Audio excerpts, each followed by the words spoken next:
मेरे भाई के केस में आप देखोगे तो उसने सारी चीज़ें बताई कि क्या सिस्टम है हमारा। इवन उसने प्रेसिडेंट ऑफ इंडिया को मेल लिखा, उसने सुप्रीम कोर्ट ऑफ इंडिया को मेल लिखा, उसने हाई कोर्ट को मेल लिखा, उसने पुलिस ऑफिसर को मेल लिखा है कि जो बेंगलोर पुलिस है वो कृपया सावधानी से जाएं और हमेशा अपने साथ जो है वो एक फीमेल ऑफिसर को ज़रूर लेके जाना, नहीं तो हो सकता है कि वो महिला और उसकी माँ जो है मतलब निशा सिंघानिया और निकिता सिंघानिया आपके ही ऊपर केस डाल दें।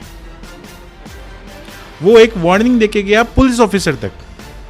2019 में शादी हुआ, 20 में बच्चे हो गए, तो बच्चे होने के बाद बच्चा जब तक हुआ तब तक वो कहाँ थी? बच्चा जब तक हुआ तब तक वो बेंगलोर रहती थी। शादी के बाद बेंगलोर शिफ्ट हो? शादी के बाद वो बेंगलोर, मेरा भाई बेंगलोर रहता था। तो आप अभी तक 2 बार मिले, इट मीन्स कि आप बच्चे से फिर? मैं बच्चे से आज तक नहीं मिला हूँ। आप बच्चे से आज तक नहीं मिले? मैं बच्चे से आज तक नहीं मिला हूँ। डोमेस्टिक वायलेंस का ऐसा केस है हमारे देश में कि डोमेस्टिक वायलेंस में लड़का कोई केस ही नहीं कर सकता है, क्योंकि वो जेंडर न्यूट्रल लॉ ही नहीं है। कोर्ट मतलब जो हमारे पार्लियामेंट के जो लोग बैठे हुए हैं, जो कानून बनाते हैं, उनके हिसाब से हमारे देश में लड़के के ऊपर कोई डोमेस्टिक वायलेंस नहीं हो सकता है। केस के बाद आपसे निकिता सिंघानिया की बात या आपके परिवार से निकिता सिंघानिया की बात कभी हुई, या मतलब अतुल के अलावा किसी और से आपके फैमिली मेंबर से चर्चा हो रही थी उनको? अगर मेरे और निकिता सिंघानिया के रिलेशन की बात बताएं, जो एक भाभी और देवर का होना चाहिए था, वो कभी रहा ही नहीं है। हमारी बातचीत सिर्फ इतनी होती थी कि ईयर एंड पे जाके उनका ITR फाइल करना है, वो मैं फाइल करता था, तो वो ITR फाइल कर दीजिएगा। दूसरी बात ये होती थी कि मगर मेरा बर्थडे होता था तो बर्थडे पे 1100-2100 रुपये उनके तरफ से आ जाता था। उनका बर्थडे होता था तो 1100 जितना आता था मैं उतना पैसा उनको वापस कर देता था। मेरे भाई ने एक ट्वीट किया था जिसमें एलन मस्क और डोनाल्ड ट्रंप को उसने ट्वीट किया कि मेल जेनोसाइड जो है वो इंडिया में हो रहा है, और इसको नहीं रोका गया अगर मेल जेनोसाइड को, तो आगे कुछ टाइम के बाद ये चीज़ें ऐसी हो जाएगी जहाँ पे लोग शादी करने से कतराएंगे। तो निकिता के जो माताजी हैं या उन जो पिताजी तो गुजर गए थे, माताजी कभी आपके पिताजी से या आपके मम्मी से ये बात नहीं करना चाहिए कि अतुल और निकिता के बीच में इस संबंध को एक जो 7 फेरे लोग लेते हैं उसको बरकरार रखा जाए, इस संबंध को न तोड़ा जाए? कभी इस तरह की बातें? मेरा आपके माध्यम से जो यूथ है उनको एक सजेशन है, और वो ये सजेशन है, और जितने लड़की की माँ हैं उनके लिए भी मैं सजेशन दे रहा हूँ आपके माध्यम से, कि हमारे देश के कानून व्यवस्था को एक बार शादी करने से पहले जान लीजिए। चाहे वो आपके रिलेटिव के नोन में कोई लॉयर हो, या कोई एक लॉयर को आपको हायर करके 2-4 घंटे 5 घंटे आपको चीज़ें समझनी पड़े, आप वो समझिए कि हमारे देश में कानून की क्या व्यवस्था है, और इस कानून में अगर आप फंसे, जो मैरिज का जो मैट्रिमोनी केसेस जो हैं उसमें अगर आप गलती से फंस गए तो उसके बाद की ज़िंदगी क्या होती है।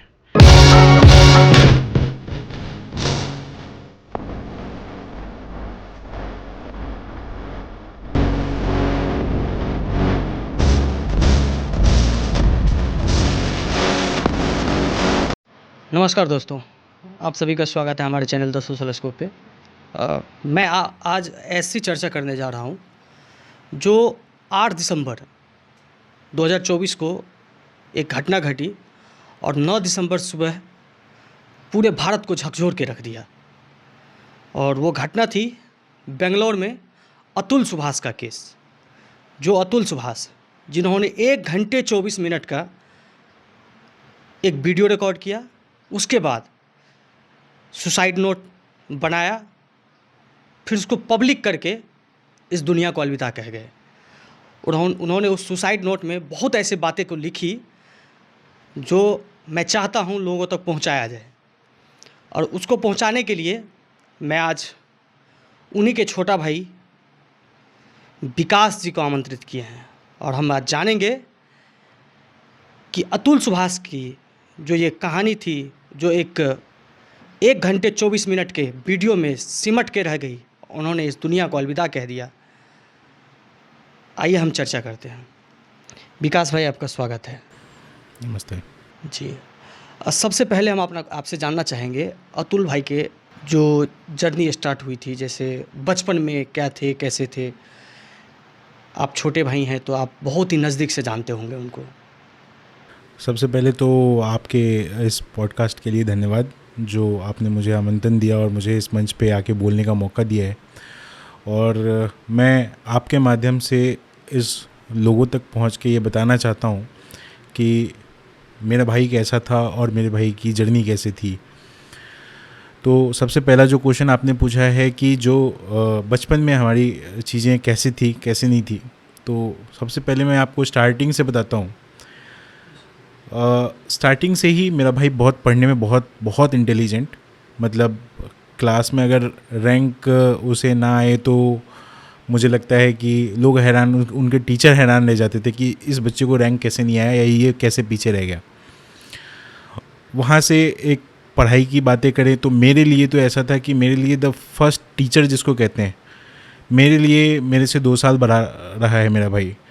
तो बचपन से हम 2 क्लास जो हैं वो पीछे रहे हैं। तो हमेशा हमारा और उसका ऐसा रहा है कि जब भी मुझे सबसे पहला क्वेश्चन किसी से पूछना होता था तो टीचर से पहले मैं मेरे भाई से पूछने जाता था कि भैया मुझे इस क्वेश्चन को सॉल्व नहीं कर पा रहा हूँ तो आप मुझे बता दो। तो सबसे पहला जो टीचर कह लो आप, या मैं पहले भाई बोलो आप टीचर बोलो, या सबसे पहले अगर उसे लगता था कि मैं कहीं किसी चीज़ में कमज़ोर हूँ तो मुझे बैठ के पढ़ाता भी था, मुझे समझाता भी था। वहाँ से वो जर्नी स्टार्ट हुई। हम दोनों भाई साथ खाना खाते थे, साथ स्कूल जाते थे और साथ सोते थे। आप समझो कि ये जर्नी हमने बचपन में गुजारी है। उस दिन से लेके और आज तक भी हमारे साथ ऐसा था कि कभी कोई बात होती थी तो भाई से शेयर कर लेते थे, चीज़ें कर लेते थे। इवन कहीं पे मैं फंस जाता था तो वहाँ पे अगर मैंने अपने भाई को बता दिया तो मुझे लगता था कि मैं फ्री हो गया, अब मुझे कोई डर नहीं है, किसी चीज़ की टेंशन नहीं है। मेरे भाई को पता चल गया तो मतलब सब कुछ मैं जीत जाऊँगा अब। तो मेरे लिए तो मेरा भाई ऐसा था। तो शुरुआत में आपने बचपन की बातें करी, तो बचपन में मैंने आपको जैसे पहले बताया कि बचपन में हमारी यादें ऐसी गुजरी हैं कि साथ में खेलना, साथ में खाना खाना, साथ में स्कूल जाना, साथ में पढ़ाई करना। मतलब मेरा भाई बहुत इंटेलिजेंट था तो मेरे से ज़्यादा पढ़ता था, तो उसको देख के मुझे प्रेरणा आती थी कि मुझे भी पढ़ना है। अच्छा। तो एक प्रेरणा स्रोत जो चीज़ें कहते हैं आप, वो साथ में स्कूल जाना, साइकिल चला के हम लोग स्कूल जाते थे, 12-12 किलोमीटर साइकिल चला के स्कूल गए हैं हम लोग। तो दोनों भाई साथ जाते थे, साथ आते थे। ट्यूशन्स जहाँ वो करता था वहाँ मैं भी जाता था पढ़ने के लिए। तो ऐसी जर्नी हमारी रही है। अतुल और आपकी जो स्टडी हुई है, जो शिक्षा आप दोनों भाई ने ग्रहण किया, यह गांव से हुआ था या कहीं और? सबसे पहले तो गांव से ही हुई थी और क्लास 10 तक जो है वो दोनों भाई हम लोगों ने लगभग साथ स्कूल में पढ़ाई करी है। बीच में 1-2 साल मेरे भाई ने कहीं बाहर पढ़ाई करी थी, रांची जाकर। और उसके अलावा जो हमारी जर्नी हुई है, क्लास 10 तक हमने लोग दोनों भाई ने साथ ही स्कूल में, जिस स्कूल में वो गए उस स्कूल में मैंने भी पढ़ाई करी है। 10th के बाद जो है वो मेरे ब्रदर ने बोकारो स्टील सिटी वहाँ पे पढ़ाई करी है। फिर मैंने भी उसी स्कूल में एडमिशन लिया है। बट 10th के बाद जो है स्ट्रीम चेंज करना होता है, तो मेरा भाई जो था वो कंप्यूटर साइंस चूज़ किया था और मैंने कॉमर्स चूज़ की थी। तो वहाँ से बस खाली हमारा मतलब स्कूल तो सेम रहा है, बट 10th के बाद जो है वो स्ट्रीम चेंज हुए हैं हमारे। अच्छा, तो अतुल ने नौकरी करना कब शुरू किया था? नौकरी करना उसने शुरू किया था 2013 में। 2013 में उसने कैंपस प्लेसमेंट हुई थी उसकी, और वहाँ से उसने नौकरी करनी शुरू करी थी। जी, तो पहली नौकरी कहाँ थी इनका? पहली नौकरी जो थी वो बेंगलोर में थी। उसके बाद वहाँ से चेंज होके गुड़गांव थी, गुड़गांव से चेंज करके दिल्ली थी, और दिल्ली से फिर गुड़गांव की जर्नी थी। दिल्ली से फिर बेंगलोर की जर्नी थी। की जर्नी थी। तो ये शादी का जो सिलसिला चला, ये कब शुरुआत हुई? कब से मतलब इस चीज़ को लेकर के जो अतुल शादी का जो सिलसिला शुरू हुआ वो 2019 में शादी हुई उसकी। 2019 में ही जो है वो उस लड़की को देखने के लिए उसके पेरेंट्स और मेरे पेरेंट्स जो हैं वो दिल्ली आए थे। दिल्ली में उसे देखा गया था, और देखने के अगले दिन ही जो है वो हमने उनको एक रोका जिसको कहते हैं वो किया था। और 26 अप्रैल 2019 को उसकी शादी वाराणसी में एक होटल में हुई थी। तो शादी ये कैसे हुआ था? लव मैरिज था? शादी जो हुई थी वो शादी.com के थ्रू ये प्रोफाइल चूज़ किया गया था, और शादी.com के थ्रू ही ये शादी हुई थी। अच्छा, तो जब शादी हुई तो उस टाइम पे आप लोग कैसे देखते थे? निकिता जिस टाइम पे शादी हुई उस टाइम पे तो रोका हुआ, तो उस टाइम पे आप लोग देखे होंगे कि सर सबसे पहले तो आपको मैं बताना चाहता हूँ, जो ये शादी.com और ये जो संस्थाएं हैं जो प्रोफाइल मैचिंग करवाती हैं लोगों का और प्रोफाइल दिखाती हैं, तो सबसे पहले तो मैं इस पे आता हूँ, जो ये प्रोफाइल बना के दिखाते हैं, तो मुझे तो इन संगठनों में ऐसी चीज़ें लगती है कि क्या ये प्रोफाइल का वेरिफिकेशन करते हैं या सिर्फ अपने पर्पस के लिए आगे बढ़ते हैं। तो मुझे लगता है कि इस भारत में इस चीज़ों पे सबसे बड़ा ध्यान देने की ज़रूरत है कि एक बिजनेसमैन जो पीछे बैठ के आप दोनों की प्रोफाइल मैचिंग कर रहा है, क्या वो कभी वेरिफिकेशन किया कि वो लड़की का बैकग्राउंड क्या था। अगर हम अपनी जर्नी से पुरानी जर्नी में चलते हैं थोड़ा सा, तो आपको बताते हैं कि हमारे पेरेंट्स और बाकी लोगों के पेरेंट्स कैसे शादी करते थे। एक रिलेटिव दूसरे रिलेटिव के बारे में बताता था, उसके घर जाते थे, उसके घर में बातचीत करते थे, बातचीत करके पता चलता था, आस पड़ोस वालों से लोग पता करते थे कि इनकी फैमिली कैसी है और लड़की की फैमिली कैसी है, और उसके बाद शादी की जाती थी। आज जैसे जैसे मॉडर्नाइजेशन होता जा रहा है दुनिया में, वैसे वैसे लोग मॉडर्नाइजेशन के पीछे भाग रहे हैं, और मुझे लगता है ये मॉडर्नाइजेशन ही ऐसा चीज़ हो गया है जिसमें लोग फंसते जा रहे हैं और फंसने के कगार पे पहुंच गए हैं। तो शादी.com और ये सारे जो संस्थाएं बने हुए हैं, इसमें प्रोफाइल वेरिफिकेशन नहीं होता है। आप अपने प्रोफाइल पे लिखते जो चीज़ हो उस बेसिस पे तय किया जाता है। तो बातचीत जो मेरे भाई ने किया शादी.com से, वो फाइनलाइज़ किया, और फाइनलाइज़ करने के बाद जो है वो लड़की से फ़ोन नंबर एक्सचेंज हो जाते हैं और फ़ोन नंबर से बातचीत शुरू हो जाती है। तो फ़ोन नंबर से बातचीत करके आपको क्या पता चलेगा किसी के बारे में? मुझे तो नहीं लगता है, बाकी लोग का पर्सपेक्टिव क्या है इसके बारे में तो ये लोग आपके थ्रू पता कर पाएंगे या बता पाएंगे कि लोगों को एक दूसरे को जानने के लिए ठीक है, एक दूसरे को जानना चाहिए, लेकिन व्हाट्सएप चैट से कैसे जान सकते हो? जी, जब तक आप उसको मिले नहीं, जब तक आप उसको जानते नहीं, उसके फैमिली से नहीं मिले। आप ये समझो कि शादी.com में फैमिली से भी नहीं मिलते आप, सिर्फ फ़ोन नंबर एक्सचेंज होता है, और फ़ोन नंबर एक्सचेंज करने के बाद बातचीत होती है। तो मेरा भाई बैंगलोर रहता था, ये जौनपुर की रहती थी, और उस टाइम पे ये नौकरी करती थी दिल्ली में, जो निकिता सिंघानिया थी। तो मेरा भाई तो मिला नहीं, व्हाट्सएप वो शादी.com के थ्रू ही बातचीत हुई, और बातचीत करने के बाद फाइनलाइज हो गए एक दूसरे को कि भाई हमें शादी करनी है। तो मेरे ब्रदर ने बोला कि ऐसे ऐसे एक लड़की है जो हमें यहाँ से मिली है, तो आप लोग एक बार आइए। तो मेरे पेरेंट्स जो हैं वो बिहार के रहने वाले, समस्तीपुर में, वहाँ से वो लोग आए दिल्ली, और दिल्ली में उसको देखा गया, उसके फैमिली वालों को देखा गया। अब क्योंकि लड़का और लड़की अगर एक दूसरे को समझ लेते हैं और जान लेते हैं, तो उसमें एक पेरेंट्स क्या कर पाएंगे? पेरेंट्स के लिए तो सिर्फ ओके करना ही एक जगह माध्यम रह जाता है, उसके बाद तो आपके पास कुछ बचता नहीं है राइट कि आप उसको मना कर दें। बट हमारे पेरेंट्स ने सिर्फ एक चीज़ मेरे भाई को बोला कि तुम्हारा ये डिसीजन है, हम इस डिसीजन में सिर्फ ये बोलना चाहते हैं कि ये एक ऐसा चीज़ है जहाँ पे आप बैकआउट नहीं हो सकते हो। अगर आपने एक बार अगर फाइनलाइज कर दिया और शादी हो गई, तो आप बैक नहीं हो सकते कि नहीं जी ये लड़की पसंद नहीं है हमें, क्योंकि हमारा हिंदू धर्म जो है वो हमें इस चीज़ की आज़ादी नहीं देता। हम फॉरेन में नहीं रहते हैं, हम इंडिया में रहते हैं, और हमारा हिंदू कल्चर है, उस कल्चर के हिसाब से हमारे पेरेंट्स ने मेरे ब्रदर को ये सजेशन दिया। तो मेरे ब्रदर ने उस सजेशन को सुना और उसके बाद बोला कि नहीं ठीक है, हमें ये लड़की ठीक लग रही है। तो जब ओके मेरे ब्रदर ने कर दिया, उनके तरफ से तो ऑलरेडी ओके था ही, क्योंकि मेरे ब्रदर से बातचीत उन लोगों का पहले से ही चल रहा था, तो वो लोग जानते थे। और लड़की के फादर जो थे वो दिल के मरीज़ थे, हार्ट की उनको बीमारी थी। ये चीज़ें हमें शुरू में नहीं पता थी, ना इन्होंने बताया था।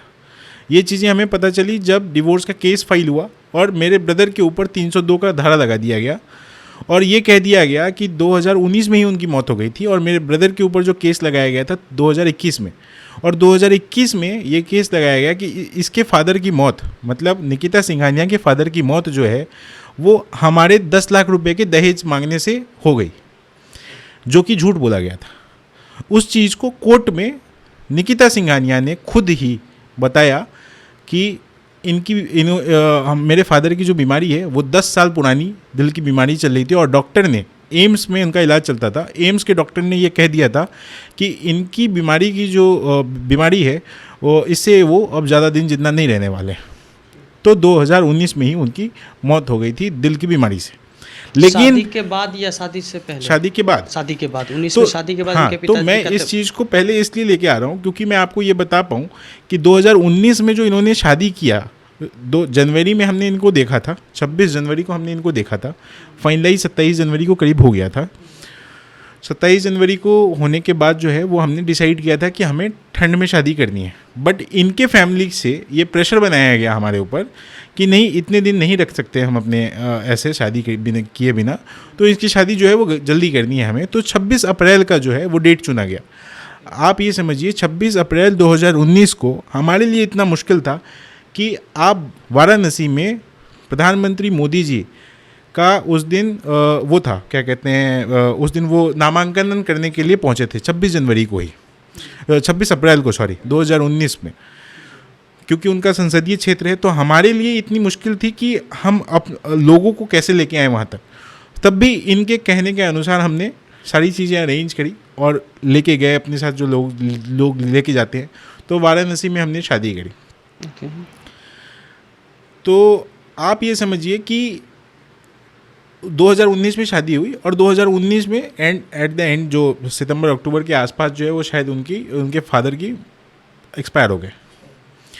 उस चीज़ को भी इन लोगों ने पैसे के नाम पे वसूलने की कोशिश करी, उस मौत को भी। आप ये समझिए कि इन लोगों का जो मोटिव था वो सिर्फ और सिर्फ एक्सटॉर्शन ऑफ मनी जिसको कहते हैं वो था, कि मेरा भाई जो है वो पैसा कितना कमाता था ये इन लोगों को पता होता है। क्योंकि पहले भी ऐसे ट्रेंड हो चुके हैं हमारे देश में कि जहाँ पे झूठ के वजह से लड़कियों को दिखाया जाता था कि लड़का यहाँ कमाता है और उससे शादी कर ली जाती थी। तो ये मानता हूँ मैं कि इस झूठ की वजह से आपको राइट है देखने का लड़के के सैलरी को और सारी चीज़ें। तो लड़के के सैलरी को जो है वो आप बुला के देखे, पे स्लिप आपने देखा तो हमें कोई दिक्कत नहीं, आपने पे स्लिप देखा। उस टाइम पे इनके कहने के अनुसार इन्होंने जो कोर्ट में माना है कि जिस टाइम पे इन्होंने शादी करी थी उस टाइम पे मेरे भाई का पैकेज जो था वो 40,50,000 रुपीज़ था, इन्होंने अपने बयान में दर्ज कराया है। तो आप ये समझिए कि अगर 40,50,000 किसी का सैलरी होगा तो वो लड़का या उस लड़के की फैमिली 10 लाख रुपए का दहेज मांगेगी क्या? ये मैं क्वेश्चन पूछता हूँ, आपके माध्यम से लोग ये समझ सकते हैं कि 10 लाख रुपए दहेज मांग सकते हैं क्या? इस चीज़ का उन्होंने फेक केस लगाया कि हम 10 लाख रुपए दहेज मांग रहे थे। अब ये तो चलिए हम और आप समझ सकते हैं कि 10 लाख रुपए दहेज नहीं हो सकता है। अब मैं इस चीज़ का प्रूफ भी आपको बताता हूँ। शादी करने के बाद जो है वो मेरे भाई ने इनके और इनकी फैमिली को 19 लाख समथिंग हज़ार रुपए का ट्रांजैक्शन, क्योंकि मेरा भाई सैलरीड पर्सन था तो हमारे पास कोई ब्लैक मनी नहीं था, सारा कुछ ट्रांजैक्शन जो है वो ऑन अकाउंट हुआ है। इस चीज़ का प्रूफ हमारे पास आज तक अवेलेबल, मतलब एविडेंसेस हमारे पास सारी चीज़ें हैं।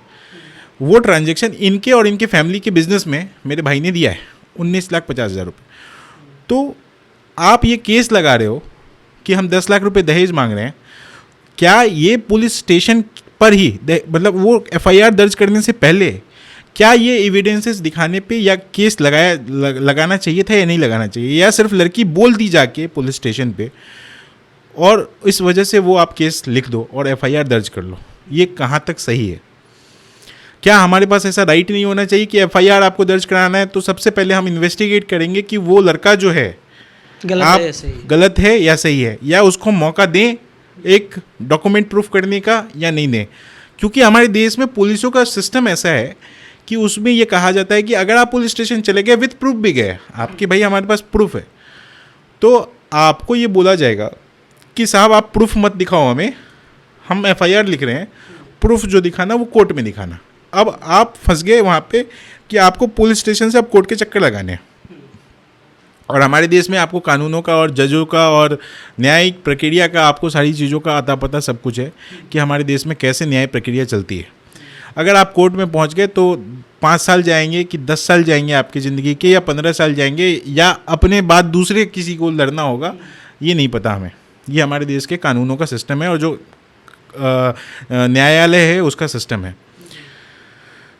तो मेरे भाई के केस में अब आप समझिए कि 10 फॉल्स केसेस जो हैं वो लगाए गए थे। 10 2019 में ही 2019 नहीं, 19 में नहीं, पिताजी के डेथ होने के बाद नहीं 2019 में नहीं, 2019 में शादी हुई थी 20 में उसको एक लड़का हुआ था, तब तक वो वहीं थी, और 2021 में वो लड़की और बच्चे के साथ वापस आ गई अपने घर, वापस आ गए बच्चे के वापस आ गई जौनपुर, और 2021 में उसने केस लगाने शुरू किए। साथ। पिताजी का डेथ का जो कारण बताया गया कि पिताजी का डेथ इसलिए हुआ कि 10 लाख दहेज मांगा गया, तो ये केस 2021 में हुआ। 2021 में उसने फाइल किया, 2019 में उसके फादर एक्सपायर कर गए फादर थे। एक्सपायर हुए थे, लेकिन केस 2021 में फाइल किया गया और 302 का केस लगाया गया कि हमने मर्डर किया, मर्डर हुआ है, मर्डर 302 मर्डर का केस है। वो मर्डर का केस जो है वो हमारे भाई के ऊपर डाल दिया गया कि ये मर्डर इसलिए हुआ है क्योंकि उसके फादर से 10 लाख रुपए हम दहेज मांगे थे, जो कि एम्स ने इस चीज़ को पहले ही डिक्लेयर किया। कोर्ट में उसकी वाइफ से पूछा गया ये बात, जब मेरे भाई का जब वो चल रहा था तो मेरे भाई ने बताया कि इसके फादर को 10 साल से बीमारी चल रही थी और एम्स में इसका इलाज चल रहा था, आप इनसे पूछो। तब उसने ये चीज़ कबूल करी कोर्ट में कि हाँ मेरे फादर का 10 साल से इलाज चल रहा था और 10 साल से इलाज चलने के बाद उनको दिल की बीमारी थी और दिल की बीमारी के बाद उनकी मौत हुई। तो आप ये समझिए, और उसके बाद सुनिए क्या हुआ। 302 जब देखी कि वो मैं फंस जाऊंगी तो उस केस को विड्रॉ कर लिया गया। आप समझो किसी के ऊपर, आपके ऊपर मैं केस डाल देता हूँ, आप बेंगलोर से जौनपुर जैसे जगह पे आप आ रहे हो, ठीक है, ट्रैवल करके आ रहे हो क्योंकि मैंने केस कर दिया। अब वो पता है फॉल्स केसेस है, मैंने लगाया फॉल्स केसेस क्योंकि मैं लड़की हूँ, क्योंकि मैं एक वुमन हूँ, इसलिए जो जजेज हैं वो फेवर आपका करते हैं। अगर हमारे देश में ऐसा कानून का सिस्टम है तो आप ये समझो कि कोर्ट का टाइम खराब करने पे आपको सख्त से सख्त सज़ा हो सकती है, सख्त से सख्त सज़ा। लेकिन मेरे भाई के केस में 302 का केस विड्रॉ कर लिया गया, उसके ऊपर कोई सज़ा नहीं हुई। अच्छा, कोर्ट का टाइम बर्बाद करने पे, क्योंकि वो महिला है इसलिए कोई सज़ा नहीं। आपको वो परेशान कर चुकी है ऑलरेडी कि आपको बुलाया गया है, आपके ट्रायल चलेंगे जी, सब कुछ होंगे, आपके ऊपर पूरा कानून बना है। 302 का केस था, वो जौनपुर कोर्ट में था और अतुल बेंगलोर से आते थे उस केस में हेयरिंग के लिए जी, और बाद में वही केस विड्रॉ कर लिया गया। अब आप समझिए, ये तो एक केस की बात बता रहा हूँ, ये सिर्फ 302 की। अब पैकेज ऑफ केसेस होते हैं जिसमें आपको, मेरे भाई के केस में 377 लगाया गया था जिसको कहते हैं अननेचुरल सेक्स, ये भी क्रिमिनल CRPC का एक्ट है।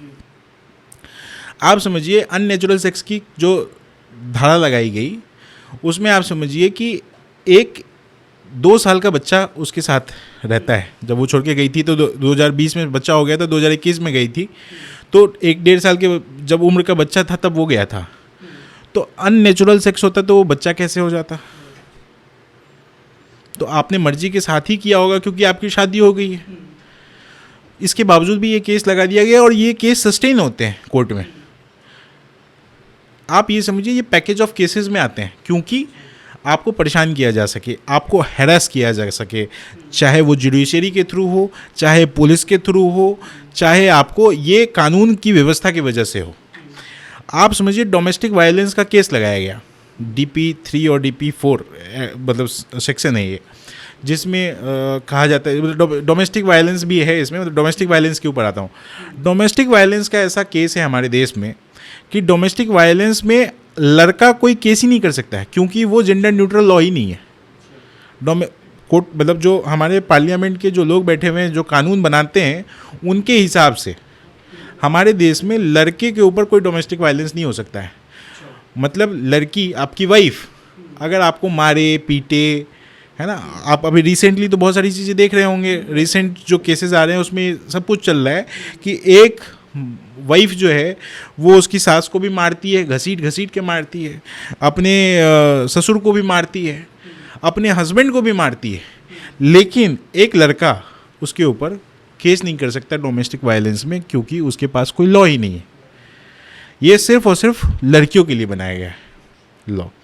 तो हमारे देश में जेंडर बायस्ड लॉ है और जेंडर बायस्ड जजेस बैठे हुए हैं जो कि वो ये न्याय प्रक्रिया न्याय जो देते हैं उसमें ये देखते हैं कि ये औरत है इसलिए ये प्रताड़ित होगी। ये एक धारणा बनी हुई है।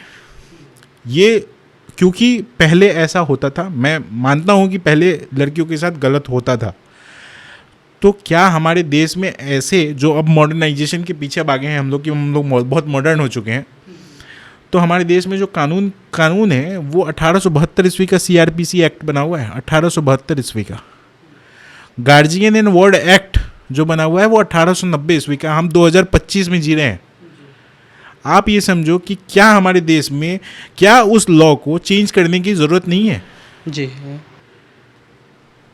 अगर वो चेंज नहीं होता है तो आज भी हमें उसी तरह रहना चाहिए था जिस तरह से पीछे रहते थे। 1872 ईस्वी में जिस हिसाब से चीज़ें होती थी, क्या वो चीज़ें आज की डेट में हैं? वैसा नहीं है। निर्भया की जो चीज़ें हुई उसके बाद जो कानून में चेंजेस आए, वो कानून का आज की डेट में मिसयूज हो रहा है। अगर उस मिसयूज को नहीं रोका गया तो मेरे भाई ने एक ट्वीट किया था जिसमें एलन मस्क और डोनाल्ड ट्रंप को उसने ट्वीट किया कि मेल जेनोसाइड जो है वो इंडिया में हो रहा है, और इसको नहीं रोका गया अगर मेल जेनोसाइड को, तो आगे कुछ टाइम के बाद ये चीज़ें ऐसी हो जाएगी जहाँ पे लोग शादी करने से कतराएंगे। और ऐसा हो गया है। मेरे भाई के बाद अगर आप देखे होंगे तो कम से कम 50 या 60 केसेस तो मुझे लगता है उससे ज़्यादा ही होंगे जो आ चुके हैं न्यूज़ के मार्फत से। तो जो सोशल मीडिया पे आ जाता है या न्यूज़ के माध्यम से आ जी, जाता है वो मैं वही कह रहा हूँ कि मुझे जो जानकारी है वो 50 से 60 न्यूज़ ऐसे हैं जो सोशल मीडिया के थ्रू मुझे पता है या न्यूज़ के थ्रू पता है। ऐसे भी केसेस हैं जो न्यूज़ में भी नहीं आते होंगे, और उसका रीज़न सिर्फ यही होगा। आप समझिए, अभी रिसेंट केस बताता हूँ आपको। मेरे तो 4 महीने मेरे भाई के हो गए। 4 महीने के दौरान में मैंने जो चीज़ें सुनी वो कम से कम 100 केसेस के आसपास आ चुके हैं इस 4 महीने में। अभी रिसेंट केस बताता हूँ। एक एक्स DGP ऑफिसर बैंगलोर के थे, उनकी वाइफ और उसकी बेटी ने मिलके उस एक्स DGP को मार दिया जी। और अपनी दोस्त को फ़ोन करके कहती हैं कि मैंने एक मॉन्स्टर को मार दिया। मॉन्स्टर का मतलब होता है राक्षस को मार दिया। एक वाइफ अपने हस्बैंड को राक्षस का दर्जा देती है। अब कुछ लोग आपके चैनल में ये भी चीज़ें बताएंगे कि आपने उसका पक्ष नहीं सुना, तो मैं ये कहता हूँ कि जो सुसाइड करने वाले लोग हैं उनके लिए क्या बचता है? कुछ नहीं बचता है साहब। अगर वो कहना चाहते तो अपनी दूसरी बात भी कह सकते थे, लेकिन उन्होंने कुछ नहीं कहते, वो साइलेंटली मर जा रहे हो रहे हैं। मेरे भाई के केस में आप देखोगे तो उसने सारी चीज़ें बताई कि क्या सिस्टम है हमारा। इवन उसने प्रेसिडेंट ऑफ इंडिया को मेल लिखा, उसने सुप्रीम कोर्ट ऑफ इंडिया को मेल लिखा, उसने हाई कोर्ट को मेल लिखा, उसने पुलिस ऑफिसर को मेल लिखा है कि जो बेंगलोर पुलिस है वो कृपया सावधानी से जाएं और हमेशा अपने साथ जो है वो एक फीमेल ऑफिसर को ज़रूर लेके जाना, नहीं तो हो सकता है कि वो महिला और उसकी माँ जो है, मतलब निशा सिंघानिया और निकिता सिंघानिया, आपके ही ऊपर केस डाल दे। वो एक वार्निंग देके गया पुलिस ऑफिसर तक। जो पुलिस ऑफिसर जो जाएंगे शायद उसके मरने के बाद जो जाएंगे, अगर गिरफ्तारी हुई तो उनको भी एक सतर्कता दे के गया। वो सुसाइड नोट में उसने 24 पेज के सुसाइड नोट जो लिखा उसमें वो एक एक चीज़ बताया, जिसमें वो बताया कि कैसे उसमें जज में जो जज वहाँ की जो जौनपुर की जज फैमिली कोर्ट जज है रीता कौशिक, उस रीता कौशिक ने कैसे मेरे भाई से 5 लाख रुपए करप्शन मांगे कि अगर तुम्हें जस्टिस चाहिए या तुम्हें केस का सुनवाई करवाना है तो तुम्हें 5 लाख रुपए देने पड़ेंगे मुझे। अगर तुम 5 लाख रुपए नहीं देते हो तो मैं तुम्हें और तुम्हारे पूरे फैमिली को इसी तरह कोर्ट में घसीटती रहूँगी। अच्छा, तो 2021 में जब केस का सिलसिला शुरू हुआ था, जो आपने 2-3 केसेस बताए, तो फिर उसका प्रक्रिया कब तक चलता रहा? मतलब अभी इसमें क्या हुआ, उसका रिजल्ट क्या रहा कि ऐसा नौबत आ गया? 2021 से ये केस जब इन्होंने डाला तो 10 फॉल्स केसेस डाले, 10 2-4 नहीं 10 फॉल्स केसेस डाले। और हमारे देश में ऐसा है कि अलग अलग जगह केस डालते हैं। तो मेरा जो कानून बनाने वाले लोग हैं उनसे मेरी दरख्वास्त आपके माध्यम से ये रहेगी कि वो इतना हरास ना कर दे किसी भी लड़के को कि उसको यहाँ तक पहुँचना पड़े। क्या हमारे देश में ऐसा कोई सिस्टम नहीं हो सकता कि जहाँ पे आपको सारे केसेस लगाने हैं, आपको सारे एक्ट में लगाने हैं, कोई बात नहीं है आप लगाइए, लेकिन एक जगह लगाइए, एक हियरिंग हो, एक डेट की हियरिंग हो, ठीक है? मतलब आपको अलग अलग डेट अलग अलग एक्ट के हिसाब से ना जाना पड़े कि मतलब आज हमें DV एक्ट में आज का डेट पड़ा है जी, मेंटेनेंस और इसके लिए जो है वो आज का डेट पड़ा है। आप पैकेज ऑफ केसेस जितने लगाने हैं, फॉल्स केसेस ही लगाने हैं, तो आप एक जगह लगाइए सो दैट कि हम एक जगह जाएँ, एक डेट पे जाएँ और हमारी हियरिंग हो, ठीक है? अगर उनको ऐसा लगता है, जो सच में विक्टिम है उनके लिए बता रहा हूँ, और जो फॉल्स केसेस लगाने वाले लोग हैं, इसको रोकने की व्यवस्था कैसे हो सकती है, इस पे सरकार को ध्यान देना पड़ेगा। आपका क्या क्वेश्चन? केस कहाँ तक चला अभी तक, मतलब केस का सिलसिला कहाँ तक रहा? हाँ, 2021 2021 के बाद जो केस का सिलसिला है वो आज तक, क्योंकि मेरे भाई ने सारे एविडेंसेस कोर्ट में दिए। अब कोर्ट में क्या है कि लड़का अगर एविडेंस दे रहा है तो लड़के के एविडेंस को भी देखा नहीं जाता है। आप समझिए सुप्रीम कोर्ट का कुछ गाइडलाइन है, सुप्रीम कोर्ट का गाइडलाइन है कि लोअर कोर्ट को ये चीज़ फॉलो करना है। जैसे एक बहुत फेमस केस का एक जजमेंट है रजनीश वर्सेस नेहा, जो इस रजनीश वर्सेस नेहा को कंप्लाई करना पड़ता है सारे कोर्ट को, अगर ये मैट्रिमोनी का केस है तो, ठीक है। तो मैट्रिमोनी के केस में आपको रजनीश वर्सेस नेहा का आपको फॉलो करना, ये कंपलसरी गाइडलाइन दिया गया है सुप्रीम कोर्ट के द्वारा। लेकिन जो लोअर कोर्ट और फैमिली कोर्ट हैं वो ये सुप्रीम कोर्ट के डायरेक्शन को नहीं फॉलो करती हैं, क्योंकि जज अपने आप को ये समझते हैं कि हम उस कुर्सी पे बैठ के भगवान हैं और इस भगवान को कोई कुछ नहीं कह सकता है। तो वो सुप्रीम कोर्ट के गाइडलाइन को भी नहीं मानते। वो कहते हैं कि तुमको जो करना है कर लो, मुझे जो चीज़ करनी है, मैंने तो ऑर्डर पास कर देना है तो कर देना है। अब आप ऑर्डर पास कर दोगे, उस ऑर्डर को आइदर आप कंप्लाई करो चाहे वो गलत हो, या फिर आप उसके ऊपर हाई कोर्ट जाओ। अब हाई कोर्ट की हालत आप देखोगे तो केसेस के नंबर ऑफ केसेस जो पेंडिंग है हमारे इंडिया में, वो 6 करोड़ केसेस पेंडिंग हैं। आप समझो कि आप अगर केस लेके गए तो आपकी लिस्टिंग तक नहीं होगी केस की, और इलाहाबाद हाई कोर्ट में तो लिस्टिंग होने का तो सवाल ही नहीं होता कि आपकी जल्दी से लिस्टिंग हो, चाहे आपका फ्रेश केस हो, लिस्टिंग भी नहीं होगी आपकी।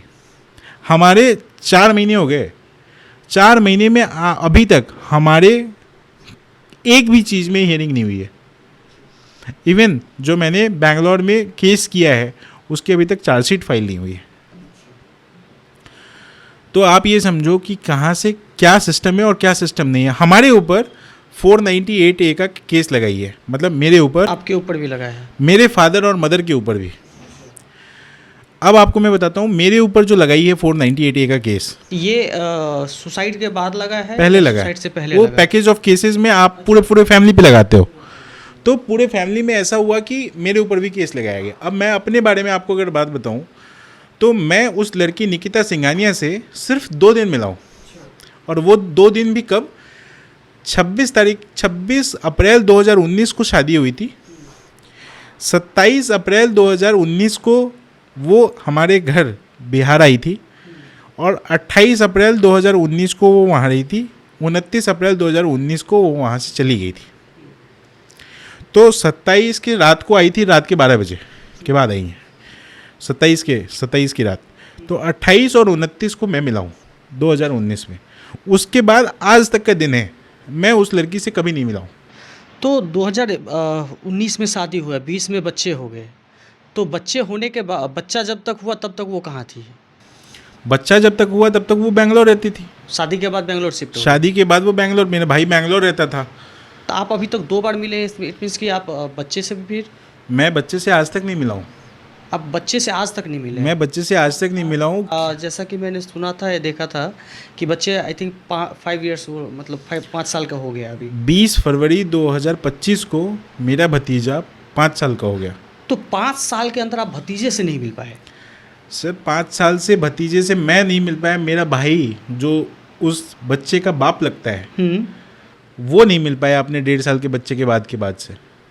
जब तक वो लड़की वो वहाँ थी, मतलब 2020 से लेकर 2021 तक जब वो वहाँ थी, तब तक वो अपने बेटे को देखा है। 2021 में जब वो वहाँ से आई है, उसके बाद वो अपने बेटे से कभी नहीं मिल पाया। तो मैं तो बहुत दूर की बात हो गया, मेरा भाई जो उस बच्चे का बाप लगता है उससे वो नहीं मिलवाती। एक पेरेंट एलियनेशन नाम का एक वर्ड है इंग्लिश में, जिसमें आप देखे होंगे अभी शिखर धवन का एक वीडियो भी आया था, जिसमें शिखर धवन के ऊपर भी उसकी वाइफ ने ऐसे ही फेक मैट्रिमोनी केस किए और उससे बच्चे को अलग कर दी। क्या एक बाप के लिए वो बच्चा नहीं है? हमारा कोर्ट इस बात को कहता है कि माँ ही उसकी सब कुछ है। मैं कोर्ट को ये बताना चाहता हूँ कि अभी गोवा एक कांड हुआ था जिसमें एक माँ जो है अपने 4 साल के बच्चे को काट के बैग में भर के लेके जाती है। तो आज जो आप पुराने माइंडसेट पे डिसीजन दे रहे हो, ये सब चीज़ आपको सोचनी पड़ेगी। और गार्जियन एंड वार्ड एक्ट जो 1890 ईस्वी का बना हुआ है, जिसमें ये डिसाइड किया जाता है कि इतने साल तक बच्चा जो है वो माँ के साथ रहेगा, ये डिसीजन आपको इससे हटना पड़ेगा। आपको मतलब आपको सराउंडिंग्स देखनी पड़ेंगी। क्या उस बच्चे के लिए आज मैं कोर्ट से पूछना चाहता हूँ या लोगों से पूछना चाहता हूँ आपके मार्फत से, क्या उस बच्चे के लिए आज के डेट पे क्या ये मेंटल टॉर्चर नहीं होगा कि वो बच्चा जिसका फादर इतना पढ़ा लिखा, एक ठीक ठाक पैसे कमाने वाला, क्या वो जो लड़का लाइफ दे सकता था, क्या उसकी माँ उसको दे सकती थी? वो एक माँ ऐसी थी जो MBA पास आउट है लेकिन कोर्ट में झूठी चीज़ें लिखती है, अपनी बताती है कि मैं सिर्फ ग्रेजुएट हूँ। इसके ऊपर भी कोई दिक्कत नहीं होता कोर्ट को, महिला है, क्योंकि महिला तो कुछ भी करे तो ठीक है। जज साहब जो हैं वहाँ बैठे हुए वो भगवान है, हम लोग तो मिलॉर्ड कहते हैं हमें, तो मिलॉर्ड के चक्कर में वो अपने आप को समझ रहे हैं भगवान है हम, तो हम लोग तो हाथ जोड़ के ही माफ़ी मांग सकते हैं कि साहब गलती हो गई, माफ़ कर दो। तो आप ये समझो कि वो गलत भर के दे दी फॉर्म, आप उस पर उसको कुछ नहीं कहते हो। आपको जो चीज़ फॉर्म भर के अपने बारे में देना है, आप हस्बैंड के बारे में दे रहे हो, उस पर भी कोई दिक्कत नहीं है। उस लड़की के हिसाब से आपके हस्बैंड का क्या नेटवर्थ है वो लिख रही है, वो मान लिया जा रहा है, और आप वो लिख के दे रही है तो माना जा रहा है। लेकिन आपके पास फैसिलिटी है कि आप चीज़ों को देख सको, income tax statement income tax का फॉर्म देख सकते हो, आपको पता करना है कि क्या उसका इनकम है क्या नहीं है। आप ये बताओ मुझे कि एक लड़का अगर ज़्यादा पैसा कमा रहा है तो कोर्ट को ये डिसाइड करने का हक किसने दे दिया या कहाँ से होना चाहिए? अगर ऐसा लॉ भी है तो मैं ये पूछना चाहता हूँ कि ऐसा लॉ क्यों बनना चाहिए कि एक लड़का अगर ज़्यादा पैसा अपने मेहनत से कमा रहा है ना वो, तो उसकी चीज़ों का हक कोर्ट क्यों डिसाइड करेगी कि कितना पैसा वो देना चाहिए उसको? जब शादी हमारी म्यूचुअल अंडरस्टैंडिंग से होती है तो म्यूचुअल अंडरस्टैंडिंग से डिवोर्स हो जाना चाहिए। इसमें कोर्ट का क्या काम है? हमारे बीच में तो पंडित जो है वो 7 फेरे लगवा दिया तो शादी हो गई, तो 7 फेरे वापस ले लेने चाहिए, शादी ख़त्म हो जानी चाहिए। इसमें आती है कोर्ट की चीज़ें। अब कोर्ट ऐसी चीज़ें करता है जिसमें एल्यूमनी का कॉन्सेप्ट है, एल्यूमनी डिसाइड किया जाता है, जो कि आज के डेट में करोड़ों करोड़ों रुपए हो गए। वो लड़की पैसा जब कमा रही है तो क्यों एल्यूमनी मिलना चाहिए उसको? एल्यूमिनी का कॉन्सेप्ट इसलिए आया था कि आज के डेट में मतलब जो पहले की लड़कियां रहती थी वो शायद कमाती नहीं थी पैसा, तो जब वो पैसा कमाती नहीं थी तो उनके लिए गुजारा भत्ता जो है वो देना होता था। तो गुजारा भत्ता भी उस टाइम पे ऐसा होता था कि एक जेन्युइन तय किया जाता था कि भाई आपका एक 15,000 रुपये से गुजारा भत्ता चल सकता है, 20,000 रुपये से। ये स्टेटस को जो मेंटेन करना है कि एक हस्बैंड जो लाइफ जी रहा है वही एक लाइफ महिला भी जिएगी, उसकी वाइफ जिएगी, चाहे वो शादी कर ले। ये कहाँ तक सही है? क्यों? आपको अगर वही लाइफ जीना है तो आप कमाइए, लड़की कमाए। इक्वलिटी नाम की चीज़ें तो आप कहते हो ना कि हम तो किसी से कम नहीं हैं, लड़कियां ये कहती हैं कि हम किसी से लड़के से कम नहीं हैं, तो फिर इसमें क्यों कमज़ोर हो जाती है? वहाँ पे कोर्ट में जाके तो कहती हैं कि मैं तो कुछ कमा नहीं रही हूँ ना, मैं कमा सकती हूँ। क्यों इक्वलिटी क्यों नहीं है इसमें? कि डिवोर्स कब फाइल हुआ था? डिवोर्स जो फाइल हुआ था ये केस कब लगाए थे उसने जो इसके लिए? डिवोर्स का केस उन्होंने लगाया था 2020 में, वही पैकेज ऑफ केसेस के साथ सारी चीज़ें लगाई गई थी। तो ये केस इतना लंबा खींच गया जो 2024 में अतुल को इस कगार पे लेके आ गया कि आप समझो कोर्ट में हमारे देश में कानून है जिसमें आप मतलब फास्ट ट्रैक करवा सकते हैं अपने केस को, इस सारे केस को। तो यही इसने किया था। निकिता सिंघानिया और उनके फैमिली वाले लोग पहुंच गए इलाहाबाद हाई कोर्ट, जहां पर से एक ऑर्डर लेके आ गए और उसमें ये बोला गया कि ये केस को जल्दी से जल्दी चलाया जाए। तो हमारे देश में ये सिस्टम है। अब फैमिली कोर्ट ने क्या किया, उस केस को जल्दी से जल्द चलाने के लिए डेट पे डेट देना शुरू कर दिया।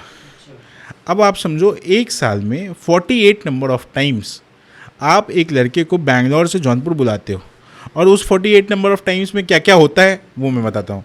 कभी जज साहब छुट्टी पे हैं, कोई कार्रवाई नहीं होगी आपकी। कभी वो जो टाइपराइटर बैठा होता है जज साहब के बगल में, जिसको पेशकार कहते हैं, वो पेशकार साहब नहीं है तो आज कुछ नहीं होगा।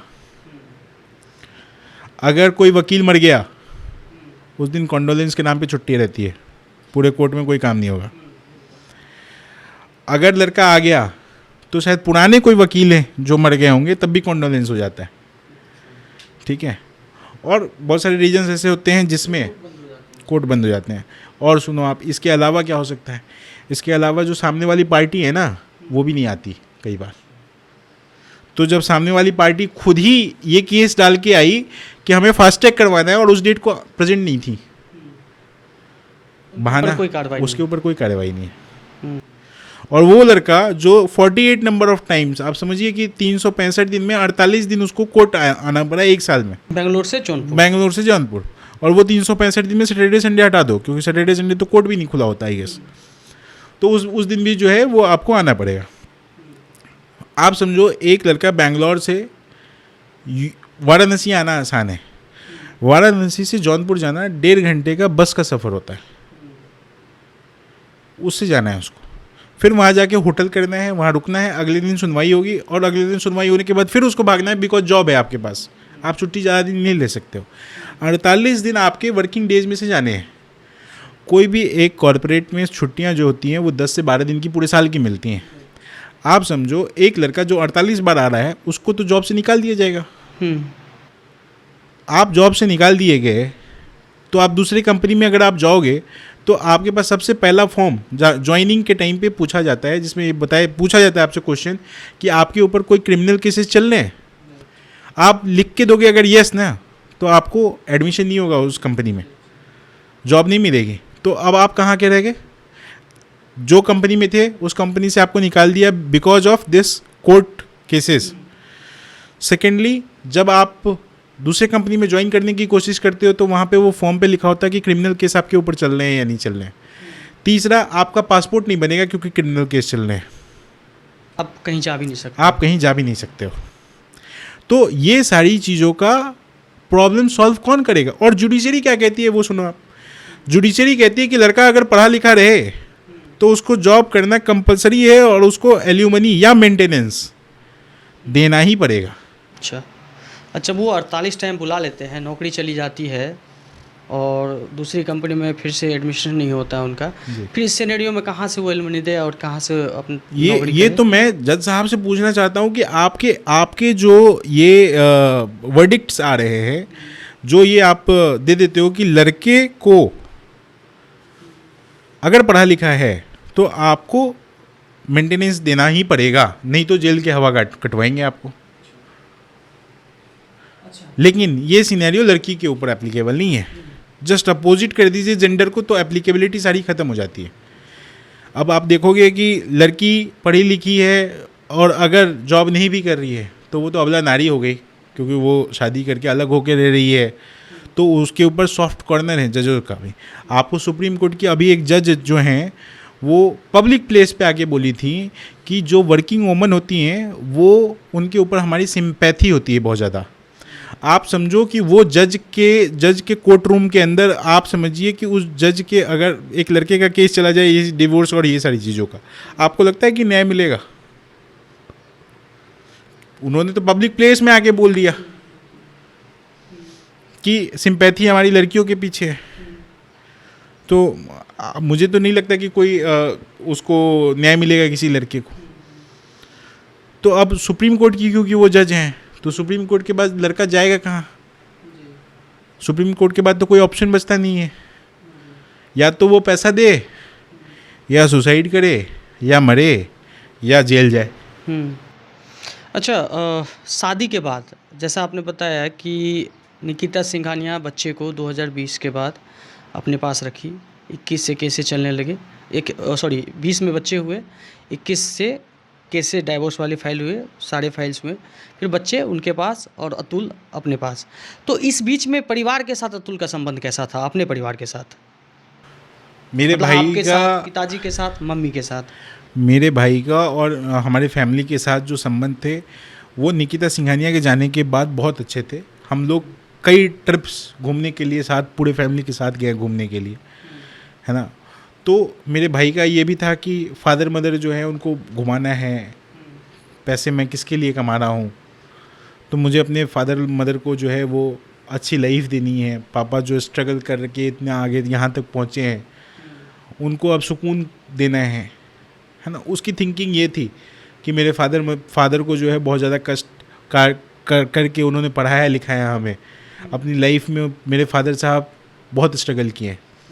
तो वो जो स्ट्रगलिंग फेज़ था, अब एक सभी को होता है, सभी माता और पिता को ये होता है कि हम अपने बेटे को अच्छा पढ़ा लिखा के बना दिए, अब वो हमारी केयर करेगा, हमारी सारी चीज़ें करेगा। तो मेरे भाई में वो रिस्पॉन्सिबिलिटी थी और उसने वो रिस्पॉन्सिबिलिटी बहुत अच्छे से निभाई है, जहाँ पे मदर फादर का बहुत उसने केयर किया है, उसने मदर फादर को बहुत घुमाया है। लेकिन इन सारी चीज़ों की वजह से वो इतना हार चुका, इतना सिस्टम को उसने एक आईना दिखाया है लोगों को। जैसे एक भगत सिंह जो है वो एक आईना दिखाए थे लोगों को, उसने एक आईना दिखाया है कि हमारी जुडिशरी कैसे करप्ट है, हमारे सिस्टम कैसे करप्शन के शिकार हैं, और हमारे जो ये लॉज बने हुए हैं कैसे जेंडर बायस्ड हैं। ये वो इस पर से आँख खोल के गया है और इस पूरे देश में इसके ये करने के बाद जो चीज़ें हुई हैं, आप आज की डेट में हमें पता चल रहा है ये सारी चीज़ें। मेरे भाई से पहले भी ये सारी चीज़ें होती थी। एनसीआरबी का डाटा है, एनसीआरबी के डेटा में ये डाटा है जिसमें शादी के बाद जो है वो मेल के सुसाइड के रेशियोज 3 गुना है महिलाओं से। अब तो सरकार जो है वो हमारे एनसीआरबी का डाटा भी पब्लिश नहीं करती है, पता नहीं क्या रीज़न है। जैसे अपोजिशन पार्टी तो ये सरकार पे इल्ज़ाम लगाती है कि डाटा प्रोड्यूस नहीं होता है, तो मुझे नहीं पता कि एनसीआरबी का डाटा क्यों नहीं प्रोड्यूस करते हैं। तो एनसीआरबी का डाटा प्रोड्यूस करते हैं शायद तो लोगों को पता चले कि कितने नंबर ऑफ़ केसेस बढ़ गए हैं और इंडिया में। दूसरी चीज़ें जो है वो जेंडर बायस्ड जो लॉज बने हुए हैं हमारे देश में, उसको कैसे फेवरिज्म किया जाता है हमारे देश में, हमारे ही पैसे से। जैसे मेरे भाई ने बताया था उस वीडियो में, हमारे ही पैसे से ये जुडिशरी का पैसा जा रहा है, ये पुलिस वालों को पैसा जा रहा है, ये जितनी गवर्नमेंट के जो चीज़ें हैं उसमें हमारे टैक्स के पैसे से पैसा जा रहा है, और वही पैसा हमारे ही खिलाफ यूज़ किया जा रहा है। आप समझो दिल्ली में अभी इलेक्शन था, उसमें क्या चीज़ें हुई, कैसे जीता गया बीजेपी सरकार जो जीती वो कैसे जीती। एक मुद्दा दिया गया 2000 रुपये महिलाओं को दिया जाएगा। केजरीवाल सरकार ने भी दिया था पहले, उन्होंने भी वादा किया था, बट मोदी जी जीते, जिसमें ये कहा गया कि महिलाओं को, क्यों महिलाओं को सिर्फ दिया गया? इक्वलिटी नाम की चीज़ है ना, तो लड़कों को क्यों नहीं दिया जाएगा? लड़के भी गरीब होते हैं और लड़के जब गरीब होते तो लड़कों को 2000 रुपये क्यों नहीं दिया जाएगा? सिर्फ महिलाओं को क्यों दिया जाएगा? ये मध्य प्रदेश में शायद वो लाडली बहन योजना या ये सारी चीज़ें, क्यों लाडला भाई योजना क्यों नहीं है? इक्वलिटी है ना हमारे देश में, कहाँ गई इक्वलिटी? समान अधिकार की जो बात है वो कहाँ है? ये तो डिस्क्रिमिनेशन हो गया। हमारे देश में डिजिटलाइजेशन की बात तो बहुत होती है, पूरे world wide famous Modi ji जाके प्रचार किए हैं कि डिजिटलाइजेशन जो है वो हमारे देश में इतना बढ़िया हो गया है कि यूपीआई के ट्रांजैक्शन सबसे ज़्यादा इंडिया में होते हैं। सच बात है, ये गलत कुछ भी नहीं है। लेकिन हमारे देश में कोर्ट में ये व्यवस्था नहीं है कि एक वीडियो कॉन्फ्रेंसिंग आप जारी कर सकें। जो छोटे छोटे शहरों के कोर्ट हैं उसमें वीडियो कॉन्फ्रेंसिंग नहीं होती है। और क्यों नहीं हो सकती? क्योंकि हमारा इंफ्रास्ट्रक्चर तो बहुत बढ़िया हो गया। अब तो मोबाइल तो हर किसी के जेब में है, तो डिजिटलाइजेशन एक कोर्ट रूम में क्यों नहीं है? लेकिन आप सुप्रीम कोर्ट ऑफ इंडिया चले जाइए, वहाँ पे हाईटेक म्यूजियम बना हुआ है, जहाँ पे आप एक जगह पे खड़े होंगे तो मूवी चलने लगेगा, हिस्ट्री दिखाया जाएगा कि सुप्रीम कोर्ट कब से बना था, क्या क्या चीज़ें हुई, फेज़ बाई फेज़ मैनर में चला हुआ है, म्यूजियम बना हुआ है। तो वहाँ पे इतने करोड़ रुपए खर्च किए गए, तो क्या उस करोड़ रुपए पैसे को खर्च करके क्या आप डिजिटलाइजेशन नहीं लेके आ सकते थे कोर्ट्स में? जो पूरे देश में जितने कोर्ट हैं उसमें आप वीडियो कॉन्फ्रेंसिंग कंपलसरी कर दीजिए। वीडियो कॉन्फ्रेंसिंग उस केस में कंपलसरी मत कीजिए जिस केस में आपको उस क्रिमिनल को, अगर आप वीडियो कॉन्फ्रेंसिंग के हो सकता है वो भाग जाए कहीं और रह ले, लेकिन मैट्रिमोनी में तो क्रिमिनल नहीं है ना। मैट्रिमोनी केस में आप क्रिमिनल नहीं हो, तो एलिगेशन लगाया गया है। और एलिगेशन भी आप समझो कि एलिगेशन में सुप्रीम कोर्ट का डाटा है जिसमें सुप्रीम कोर्ट कहती है कि 90% केस ऐसे हैं जो 498A में फाइल होते हैं और वो केस फॉल्स होते हैं। तो जब सुप्रीम कोर्ट ऑफ इंडिया कह रही है कि 90% केस फॉल्स हैं, तो आप ये समझिए कि 90% जो केस है वो अगेंस्ट मेन और मेन की फैमिली के ऊपर है। मतलब लड़के और लड़के की फैमिली के ऊपर 90% केस फॉल्स हैं। तो 90% केस जो फॉल्स लगे गए हैं, क्या उस लड़के और लड़के की फैमिली जो है उसके ऊपर कोई कानून है जहाँ पे हम जाके ये कह सकें कि साहब हमारा केस जो है वो फॉल्स लगा हुआ है? जब सुप्रीम कोर्ट इस बात को मानती है तो गवर्नमेंट ऑफ इंडिया के पास ये सारा डेटा है, एनसीआरबी का डाटा है, सुप्रीम कोर्ट का डाटा है। मेरे भाई के बाद इतने नंबर ऑफ केस जो है वो मीडिया हाईलाइट करके लेके आ गई। करप्शन कैसे है इस चीज़ को मेरे भाई ने तो वीडियो में बताया ही था। यशवंत वर्मा का केस आपने देखा होगा जिसमें कैश मिले उसके घर से। तो ये इस चीज़ को प्रूफ होता है कि करप्शन जुडिशरी में है। लेकिन इसके बावजूद भी अगर सरकार शांत है तो मैं तो सिर्फ ये मतलब क्योंकि मेरा और मेरे फैमिली में सबसे ज़्यादा जो विश्वास है वो मोदी गवर्नमेंट से है कि मोदी गवर्नमेंट ही कुछ कर सकती है। क्योंकि अब विश्वास है, लेकिन वो विश्वास जो है ना वो धीरे धीरे ऐसा लगता है कि कहाँ रह रहे हैं हम लोग, किस दुनिया में रह रहे हैं, जहाँ पे इतनी सारी चीज़ें होने के बावजूद भी आज भी हम 4 महीने हो गए दर दर की ठोकर भटक कर कोर्ट जा रहे हैं। कोर्ट में अभी तक कुछ भी नहीं हुआ है।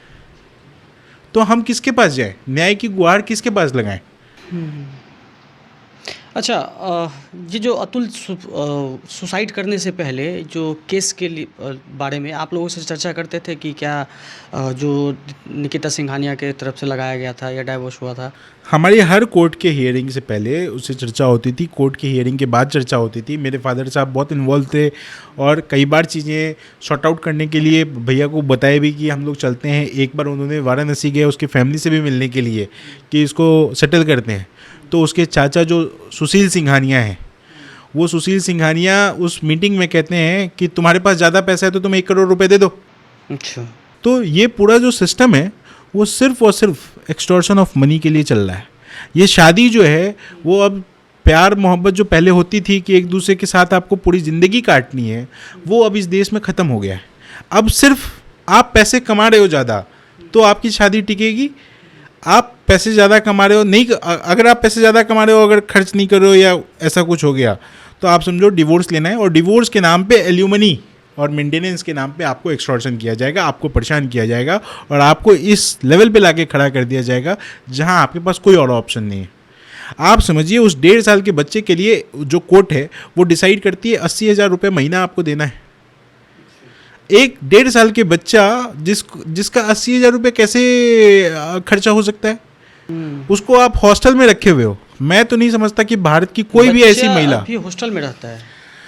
जो निकिता सिंघानिया है, वो निकिता सिंघानिया उस बच्चे को 4 साल की उम्र के बच्चे को हॉस्टल फरीदाबाद के हॉस्टल में एक स्कूल में डाल के रखी क्योंकि वो अपने आप को फ्री कर सके।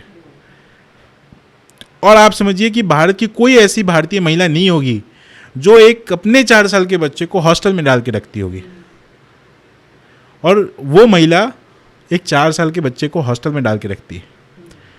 उस हॉस्टल का फीस मैंने पता करवाया 12,500 रुपये महीना है। और एक्स्ट्रा एक्सपेंस भी कर लोगे तो 20,000 रुपये महीना होता है। उस 20,000 रुपये महीना का जो खर्च है, क्या ये कोर्ट नहीं देख सकती? आप मंगवाया जाए कि उस बच्चे का क्या खर्चा है महीने का, और वो खर्चा कितना वैलिड है? क्या उसके ऊपर डिसाइड नहीं होना चाहिए मेंटेनेंस? ये तो ऐसा हो गया कि आप लड़की को मेंटेनेंस नहीं दे रहे हो, लेकिन बच्चे के नाम पे आप उस लड़की को मेंटेनेंस दे रहे हो। ये तो यही सिस्टम है। आप जज जो है वो दोनों चीज से भाग गए कि आपने लड़की को तो दिया नहीं, आप ये कह रहे हो कि हम तो लड़की को दिया ही नहीं मेंटेनेंस, लेकिन उस बच्चे के नाम पे आपने अलोकेट कर दिया 80,000 रुपये महीना। 40,000 रुपये तो आपने नॉर्मल कर दिया और 40,000 रुपये कह दिया गया कि इंटरिम, जब से आपने ये केस लगाया है तब से आपको 40,000 रुपये देना है, जोड़ के देना है। तो 80,000 रुपये महीना हो गया। आप ये बताओ मुझे कि 1.5 साल के बच्चे से लेकर 5 साल के बच्चे का खर्चा 80,000 रुपये महीना हो सकता है क्या? बिल्कुल नहीं। तो ये एक्सटॉर्शन ऑफ मनी है। मतलब बच्चे अगर आपके हो गए तो आपको कैसे एक्सटॉर्ट करना है, ये चीज़ें इस चीज़ से प्रूफ होती है। अच्छा, तो केस के बाद आपसे निकिता सिंघानिया की बात या आपके परिवार से निकिता सिंघानिया की बात कभी हुई या? मतलब अतुल के अलावा किसी और से आपके फैमिली सर मेंबर से मैं चर्चा हो रही थी आपको उनको? अगर मेरे और निकिता सिंघानिया के रिलेशन की बात बताएं, जो एक भाभी और देवर का होना चाहिए था, वो कभी रहा ही नहीं है। हमारी बातचीत सिर्फ इतनी होती थी कि ईयर एंड पे जाके उनका आईटीआर फाइल करना है, वो मैं फाइल करता था, तो वो आईटीआर फाइल कर दीजिएगा। दूसरी बात ये होती थी कि मगर मेरा बर्थडे होता था तो बर्थडे पे 1100-2100 रुपये उनके तरफ से आ जाता था। उनका बर्थडे होता था तो 1100 जितना आता था मैं उतना पैसा उनको वापस कर देता था। इस चीज़ के अलावा मेरी आज तक उनसे कोई बातचीत नहीं। जो भाभी और देवर का रिश्ता रहा है ना, वो रहा ही नहीं है कभी। आपके मम्मी से कैसा संबंध था उसका? मेरी मम्मी से तो वो मतलब बात करती थी वैसे एकदम, मतलब उसको लगता था कि क्यों फ़ोन आ गया, क्योंकि वो एकदम अलग करना चाहती थी, पूरी फैमिली से अलग कर दे अपने अपने को और उसके मेरे भैया को, वैसा बच्चे करती को थी। मम्मी और दादाजी और दादी से बातचीत? मेरे फादर साहब आज तक 4 दिन उस लड़की से मिले हैं, निकिता सिंघानिया से। 4 दिन सिर्फ। 2 दिन तो वो दिन जिस दिन मैं मिला हूँ शादी के बाद वाले दिन, और 2 उस दिन जिस दिन इसके फादर की मौत हुई थी, उसमें मेरे फादर और मदर दोनों इनके घर गए थे, तो वो 4 दिन मिले थे। और उस 4 दिन के बाद मेरे फादर साहब आज तक नहीं मिले, लेकिन उनके ऊपर 498A का केस है अच्छा और डोमेस्टिक वायलेंस का केस है। अच्छा। तो निकिता के जो माताजी हैं या उन जो पिताजी तो गुजर गए थे, माताजी कभी आपके पिताजी से या आपके मम्मी से ये बात नहीं करना चाहिए कि अतुल और निकिता के बीच में इस संबंध को एक जो 7 फेरे लोग लेते हैं उसको बरकरार रखा जाए, इस संबंध को न तोड़ा जाए, कभी इस तरह की बातें? सबसे बड़ी कल्प्रिट जो है ना पूरे, अगर मैं सिनेरियो देख रहा हूँ अगर उस चीज़ में, तो उसकी मदर है जिसका नाम निशा सिंघानिया है। वो निशा सिंघानिया जो है वो, उसको पैसे चाहिए, क्योंकि वो एक जॉइंट फैमिली में रहती थी, तो उसको ये दिखाना था कि मैं जो हूँ वो अलग होके दिखा सकती हूँ, और वो दामाद के पैसे से। अच्छा। वो बार बार मेरे भाई को बोलती थी कि अब आप सुने होंगे, उस सुसाइड नोट में भी लिखा हुआ है, उसमें लिखा हुआ है कि मैंने तो सुना था कि तुम लास्ट हियरिंग में जो है वो कह रहे थे सुसाइड से रिलेटेड बातें, तो मुझे तो लगा कि तुम्हारी सुसाइड की न्यूज़ आ जानी चाहिए थी। ये निकिता की माँ का वर्डिंग्स था, और उसको उसने सुसाइड नोट में लिखा है। आप समझो कि आज ये रिश्ता जो है कि लोग दामाद को तो पूजते हैं, मतलब हमारे समाज में तो पूजते हैं, पता नहीं बाकी, लेकिन आज का सिनेरियो ऐसा हो गया है कि दामाद को एक्सटॉर्शन माना जाता है कि लड़की को हमने दिया है तो उसके बदले पैसे हमारे फैमिली को मिले। आप ये बताओ, आज का जनरेशन ऐसा हो गया है जहाँ पे अगर लड़की पैसा कमाती है तो वो लड़की कहती है कि ये पैसा जो है वो मेरे लिए है और मेरे घर वाले इसको यूज़ करेंगे। तुम और तुम्हारे घर वाले, शादी के बाद भी तुम और तुम्हारे घर वाले को इससे कोई मतलब नहीं होना चाहिए। और लड़का कभी लेता भी नहीं है, लड़का कभी लेता भी नहीं है, लेकिन लड़के के ऊपर सब कुछ का हक जो है वो वाइफ का है और वाइफ की फैमिली का है। मेरे भाई के केस में आप देखे होइएगा, उसमें वो बोली है कि तुम्हें और तुम्हारे पूरे फैमिली को भी, तुम्हारे बाप को भी पैसा देना पड़ेगा तुम्हारे जाने के बाद भी। ये उसके वर्डिंग्स हैं। तो क्या इस देश में शादी करना गुनाह है? और मुझे तो लगता है कि मेरे भाई के बाद कितने यूथ ऐसे होंगे जो ये शादी अब सोचने पे आ गए होंगे कि शादी करना चाहिए या नहीं करना चाहिए। मेरा आपके माध्यम से जो यूथ है उनको एक सजेशन है, और वो ये सजेशन है, और जितने लड़की की माँ हैं उनके लिए भी मैं सजेशन दे रहा हूँ आपके माध्यम से, कि हमारे देश के कानून व्यवस्था को एक बार शादी करने से पहले जान लीजिए। चाहे वो आपके रिलेटिव के नून में कोई लॉयर हो, या कोई एक लॉयर को आपको हायर करके 2-4 घंटे 5 घंटे आपको चीज़ें समझनी पड़े, आप वो समझिए कि हमारे देश में कानून की क्या व्यवस्था है। और इस कानून में अगर आप फंसे, जो मैरिज का जो मैट्रिमोनी केसेस जो हैं उसमें अगर आप गलती से फंस गए तो उसके बाद की ज़िंदगी क्या होती है। आपके फादर तक को घसीट लिया जाएगा। मेरे फादर 65 मतलब सीनियर सिटीजन है, आप ये समझो उनको भी कोर्ट के चक्कर लगाने पड़े। बिहार से वो जाते हैं जौनपुर बेल लेने के लिए, मेरी मदर को बुलाया जाता है। क्या मेरी मदर जो है वो औरत नहीं है, महिला नहीं है? क्यों इस देश में ऐसा मान लिया गया है कि जो बहू है वही एक महिला है, मेरी माँ भी वही महिला है, मेरी बहन कोई नहीं है, लेकिन मैं मानता हूँ कि मेरी कोई बहन रहती तो वो भी एक महिला रहती, उसको भी परेशान किया जाता है, उसको भी घसीट लिया जाता है उस फेक केसेस के दौर में। जैसे मेरे केस में हुआ, मेरे भाई के केस में जो निकिता सिंघानिया, उससे मैं तो 2 दिन मिला हूँ, मेरे फादर साहब 4 दिन मिले हैं। मेरी मदर थोड़ा ज़्यादा दिन इसलिए मिल गई क्योंकि प्रेगनेंसी के टाइम पे मेरी मदर बेंगलोर जाके रही थी। ये तो किसी के भी घर में होता है कि अगर बहू प्रेग्नेंट है तो उसकी सास देख रेख करती है। तो मेरी मदर 1 महीने 2 महीने 3 महीने करीब जो है वो बेंगलोर रही है, उसमें भी उसको प्रताड़ना की गई है निकिता के द्वारा। मेरी मदर का मेडिकेशन जो है वहाँ पे उनको डायबिटीज़ हो गया, उससे पहले डायबिटीज़ नहीं था, बैंगलोर जाने के बाद डायबिटीज़ हो गया, क्योंकि वो देख रही थी वो ये सारी चीज़ें, उसके साथ वो ऐसा बर्ताव करती थी जो बर्ताव नहीं करना चाहिए। तो एक हम लोग जैसे गांव के लोग, बिहार के रहने वाले, एक छोटे से जगह से निकल के आए, उनके साथ अगर आप उनकी मदर के साथ या मेरी मदर के साथ आप ऐसा कुछ करोगे तो वो कितना सहेंगे। अंदर ही अंदर घुटते घुटते ये सारी चीज़ें हुई। तो अतुल जब उन्होंने सुसाइड किया या सुसाइड नोट तैयार किया, तो उससे पहले होता है कि कुछ चीज़ें परिवार के साथ साझा किया हो, चाहे आपसे क्लोज थे इतना, तो आपसे कभी बात की हो इन सब चीज़ों को लेकर के कि मुझे अब इस दुनिया में नहीं रहना है या मैं नहीं चाहता कि वो सर मैं ये कहना चाहता हूँ वो इतना कमज़ोर था नहीं। मैं अपने भाई को बहुत अच्छे से जानता हूँ, वो कभी इतना कमज़ोर नहीं था। और जिस दिन उसने ये काम किया है उस दिन 3-4 बार मेरी बात जो है वो फ़ोन पे हुई है। मुझे कभी ऐसा एहसास नहीं हुआ कि वो ऐसा कुछ करने वाला है। इवन दो हमारे फैमिली में फादर मदर से हर रोज़ वीडियो कॉलिंग बात होती है, हर रोज़ शाम को एक टाइम फिक्स है, इस टाइम से इस टाइम के बीच में मेरी बात फादर मदर से होगी, भैया की बात फादर मदर से होगी, है ना, ये फिक्स है, हर रोज़ होना है। उस दिन भी 8 तारीख को 8 दिसंबर 2024 को मेरे फादर और मदर दोनों से रात में 1 घंटे उसने बात की है। 9 बजे से 10 बजे के बीच में उसने 1 घंटे बात की। उस 1 घंटे के दौरान भी ऐसा कुछ भी उसके चेहरे पर प्रतीत नहीं हुआ या ऐसा कुछ करने जा रहा है कुछ पता चला हो, कभी नहीं। अगर पता चलता तो शायद ये चीज़ मैं तो गारंटी ले सकता हूँ कि नहीं होने देता।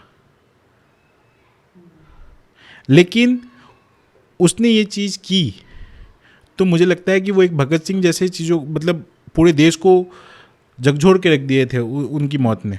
अतुल ने सुसाइड किया और आपने बताया कि अतुल के साथ आपका रिलेशंस एक भाई का था और भाई का म्यूचुअल अंडरस्टैंडिंग जो थे दोनों भाई में बहुत अच्छा था। जब अतुल ने सुसाइड किया, क्या उससे पहले आपसे या आपके परिवार के किसी सदस्य से इस बारे में बात किया हो कि मैं अब इस जीवन को समाप्त करना चाहता हूं और मैं चाहता हूं कि न्याय मिले? जिस तरह से उन्होंने 1 घंटे 40 मिनट का वीडियो और 24 पेज का सुसाइड नोट छोड़ के गया, तो उससे पहले किसी तरह का आपके साथ या परिवार के साथ चर्चा हुई हो? देखिए, मैं आपको ये बताना चाहता हूँ कि मेरा भाई जो था वो इतना स्ट्रांग था, वो ऐसा था ही नहीं कि वो सिस्टम से चीज़ें हार के चला जा सकता था या उसे कोई परेशान कर सकता था। वो ये चीज़ें करके, अगर आप देखे होंगे तो उस वीडियो में जो चीज़ें उसने बताई है वो एकदम उसके साथ ऐसा मजबूर उसको कर दिया गया कि उसके पास कोई रास्ता ही नहीं बचता है, इसके अलावा उसके पास कोई ऑप्शन ही नहीं बचता है कि वो जाए कहाँ। उसको वो मेंटली इतना हारने वाला था ही नहीं। आप देखे होंगे उस वीडियो में वो जिस तरह से चीज़ों को एक्सप्लेन किया है, वो एक्सप्लेनेशन ही आपको बयां कर देगी कि उसमें थोड़ा सा भी वो हिचक नहीं थी। मेरे से जहाँ तक बात करने की बात है, उस दिन तो 8 तारीख को ही मेरे से बातचीत, उसने कम से कम 3 से 4 बार हमारी बातचीत हुई थी, बिकॉज वो संडे का दिन था। तो हम दोनों भाइयों ने एकदम अच्छे से, कुछ भी मुझे ऐसा प्रतीत ही नहीं हुआ कि वो ऐसा कुछ करने वाला है या ऐसा कोई स्टेप ले रहा है। मेरे फादर और मदर से मेरी बात और मेरे भैया की बात हर रोज़ वीडियो कॉल पे होती है। हर रोज़ मीन्स हर रोज़, क्योंकि फादर मदर बिहार रहते हैं हमारे और मैं दिल्ली में रहता हूँ और मेरा भाई जो है वो बैंगलोर में रहता था। तो पहले मेरे से बात हो जाती थी और हमारा एक टाइम फिक्स है कि फादर मदर जो है इतने से इतने बजे के बीच में बात करेंगे। तो उतने की टाइम के बीच में कॉल आ ही जाना है उनका, या कॉल हम लोग कर लेते थे या उधर से कॉल आ जाता था। तो सेम वे 8 तारीख को संडे था और उस दिन जो है वो मेरी बात हुई है मम्मी पापा से, फिर भैया की बात हुई है और 9 बजे से 10 बजे तक 1 घंटा बातचीत हुई है। तो 1 घंटे के दौरान भी बिल्कुल ये पता नहीं चला कि ऐसा कुछ होने वाला है या ऐसा कुछ करने वाला है।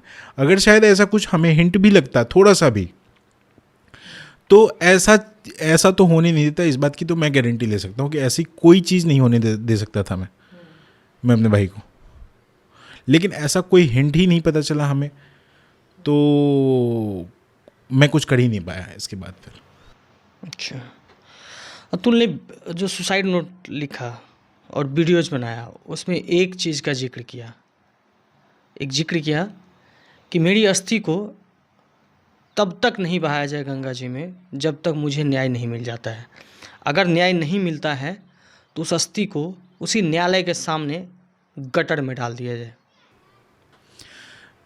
जैसे आप जानते हो कि हमारे जो हिंदू के रीति रिवाज हैं उसमें अस्थियों को रखा नहीं जाता है अपने पास, अस्थियों को गंगा में विसर्जित कर दिया जाता है। लेकिन अगर आपने वो सुसाइड नोट देखा होगा, उसमें उसकी लास्ट विश में एक विश ये थी कि उसकी अस्थियां जो हैं वो रखी जाए और उसकी अस्थियों को तब तक ना बहाया जाए जब तक उसे इंसाफ ना मिल जाए। और अगर उसे इंसाफ नहीं मिलता है तो उसी कोर्ट के उसी कोर्ट के बाहर जो गटर है उसमें बहा दी जाए। तो हम एक इंसाफ की गुहार के लिए अभी भी भटक रहे हैं। 4 महीने हो गए, अभी भी हमारी चीज़ों पे कुछ भी सुनवाई नहीं हुई है। तो जो न्याय है उसकी मांग में हम लोग अभी भी बैठे हुए हैं। मेरे फादर मदर बैठे हुए हैं जो एक सीनियर सिटीजन है, और अगर मेरे भाई को अगर न्याय मिलता है तो फिर मैं उसकी अस्थियों को गंगा में प्रवाहित करूँगा। अदरवाइज जो मेरे भाई का जो लास्ट विश है उसको मैं उसी की तरह गटर में बहा दूंगा, सो दैट कि लोगों को ये पता चले कि इस भारत में एक इंसाफ जो है वो मिल ही नहीं सकता किसी एक आदमी को। अगर आप देखे होंगे तो इस केस के बाद इतने सारे अतुल सुभाष हुए हैं जिन्होंने सुसाइड कर लिया, सेम इसी ट्रेंड में सुसाइड किया है। लोगों ने वीडियो बनाए हैं, लोगों ने लाइव आके जो है वो सुसाइड करे हैं। इसके बावजूद भी अगर इस देश में जो सरकारें हैं उस जो जेंडर बायस्ड लॉज हैं, जो जुडिशरी के जो रवैये हैं उसमें भी सुधार नहीं आया। जो जेंडर बायस्ड लॉ हैं वो अगर हमारी डिमांड है कि मेन के ऊपर भी कोई लॉ आए, मेन के ऊपर भी कोई बातचीत हो, लेकिन इसके बावजूद भी नहीं है। तो मेरे भाई के बाद लोग इतने अतुल सुभाष हैं, इतने सारे लोग फेक केसेस में फंसे हुए हैं, फॉल्स केसेस में फंसे हुए हैं, जिसके बाद जो है उन लोगों को एक जरिया मिल गया है कि शायद हमारे केस में कुछ हो, न्याय मिले लड़कों को, तो शायद उनका भी भला हो जाए।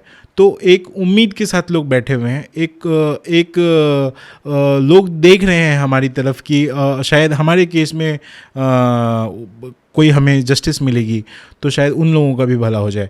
तो मैं तो सिर्फ हाथ जोड़ के मिलॉर्ड्स को जो है वो आग्रह ही कर सकता हूँ कि हमारे केस की सुनवाई हो, और हमारे केस की सुनवाई होने के बाद जो भी गलत हो, यदि हम गलत हैं तो हमें फांसी पे सज़ा सुना दी जाए, और अगर हम गलत नहीं हैं और जो इसमें गलत है निकिता सिंघानिया या उसके फैमिली वाले गलत हैं, तो इस कानून में जो भी मैक्सिमम पनिशमेंट है वो उसको दी जाए, सो दैट कि इस समाज में लोगों को पता चले कि फॉल्स केस डालने का अंजाम क्या होता है, सो दैट और भी जो मेन जैसे जो इस केस में फंसे हुए हैं उनके ऊपर भी एक ये उदाहरण सेट कर दिया जाए कि अगर आप फॉल्स केसेस ऐसे डालोगे तो आपके साथ ये अंजाम हो सकता है। तो मैं सिर्फ अपनी बारे में बात नहीं करना चाहता हूँ, मैं इस पूरे समाज की बात करना चाहता हूँ। इस समाज को मैं देख रहा हूँ जिस तरीके से जो मेरे भाई ने देखा है, उस तरीके से मैं अगर देख रहा हूँ उस समाज को, तो इस समाज में बहुत सारे अतुल सुभाष पड़े हुए हैं जो इस न्याय की प्रतीक्षा कर रहे हैं। सुसाइड नोट में ये भी लिखा था कि अतुल ने वीडियोज़ में ये चीज़ बोला था कि मेरे परिवार के ऊपर, मेरे भाई के ऊपर, और या माता पिता या किसी भी सदस्य के ऊपर, इवन मेरे बच्चे को भी ऐसे परवरिश मिले।